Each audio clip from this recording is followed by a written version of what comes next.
নমস্কার বন্ধুরা, দৈনিক ড্রিবলের একটা নতুন পর্বে আপনাদের সবাইকে স্বাগত জানাই।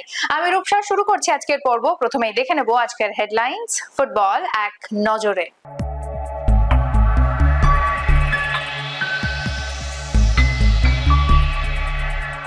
জিতলো এসকেএম, হার মোহনবাগানের। পঞ্চম ডিভিশন নিয়ে বৈঠক আইএফএ তে। আলোচনা নার্সারি ডিভিশন নিয়ে। চলে আসি বিস্তারিত খবরে। এআইএফএফ সাব জুনিয়র ফুটবল লিগে তামিলনাড়ুর মহাবলীপুরমে জিতলো বাংলার এসকেএম স্পোর্টস ফাউন্ডেশন। তারা 3-1 গোলে হারালো বেলগাম ইউনাইটেডকে। অন্য ম্যাচে ফুটবল ফর চেঞ্জের কাছে 5-2 গোলে হারলো Mohun Bagan super giant. Kolkata football league নিয়ে প্রস্তুতি শুরু করেছে আইএফএ।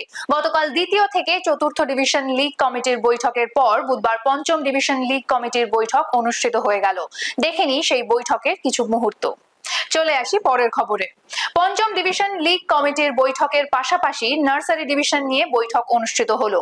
পঞ্চম ডিভিশন ও নার্সারি ডিভিশনের এই দুই বৈঠক প্রসঙ্গে আইএফএ এর সিইও পুষ্পার্ঘ চট্টোপাধ্যায় কি জানালেন শুনে নেব। আমাদের মূলত ফিফথ ডিভিশন আর নার্সারিতে যা এক্সিস্টিং রুলস অ্যান্ড রেগুলেশনস, যেটাকে আমরা মডালিটিস বলে জানি, রুলস অ্যান্ড রেগুলেশনসটা তার মধ্যে কি কি আমাদের ফ্লজ আছে সেগুলো আইডেন্টিফাই করা, আর সামনের সিজনে আমরা কিভাবে ওটাকে ইমপ্রুভ করতে পারি। আর এছাড়া যদি নতুন কিছু ঢোকানো যেতে পারে যেটাতে পুরো সিস্টেমটা আরেকটু ভালো হয়ে যায়, সেটা নিয়েই মূলত আলোচনা ছিল আজকে। আজ ছিল স্টেট ইউথ লিগের একাধিক ম্যাচ। দেখে নেব সেগুলির ফলাফল। বুধবার স্টেট ইউথ লিগে ড্রিম ফুটবল একাডেমি 2-0 গোলে জ্যোতির্ময় ফুটবল একাডেমিকে হারায়। ইউনাইটেড স্পোর্টস একাডেমি 2-1 গোলে হারালো মেডন ফুটবল একাডেমিকে। নাটাগড় ফ্রেন্ডস অ্যাসোসিয়েশন ও অ্যাসোস রেইনবো এসির খেলাটি 3-3 গোলে শেষ হয়। কেশব উমা চ্যারিটেবল ট্রাস্ট ও পানিহাটি ফ্যাশন জোন এফ এর খেলাটি গোল শূন্যভাবে শেষ হয়। এখন সময় একটা ছোট্ট বিরতির। কোথাও যাবেন না, ফিরে আসবো কিছুক্ষণের মধ্যেই।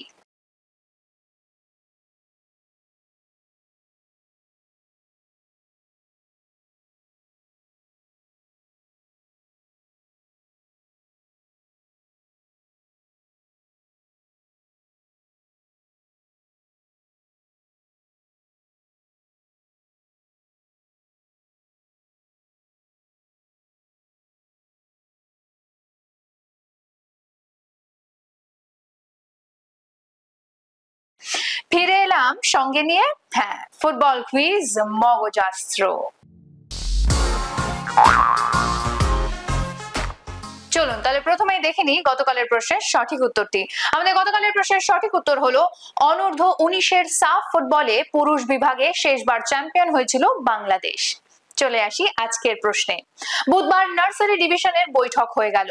আচ্ছা বলুন তো, এই নার্সারি লিগ প্রথম কোন বছর শুরু হয়? যদি উত্তরটা জানা থাকে তাহলে একদম দেরি করবেন না, কমেন্ট বক্সে লিখে ফেলুন। আজকের ভিডিওটি যদি ভালো লেগে থাকে তাহলে ভিডিওটিকে শেয়ার করুন এবং আমাদের ফেসবুক পেজটিকে ফলো করুন। ফুটবলের এমন আরো খবরাখবর পেতে আমাদের ইউটিউব চ্যানেলটিকে সাবস্ক্রাইব করুন এবং বেল আইকনটি প্রেস করুন। আজ তাহলে এখানেই শেষ করছি। আবার দেখা হবে আগামী পর্বে। শুভরাত্রি।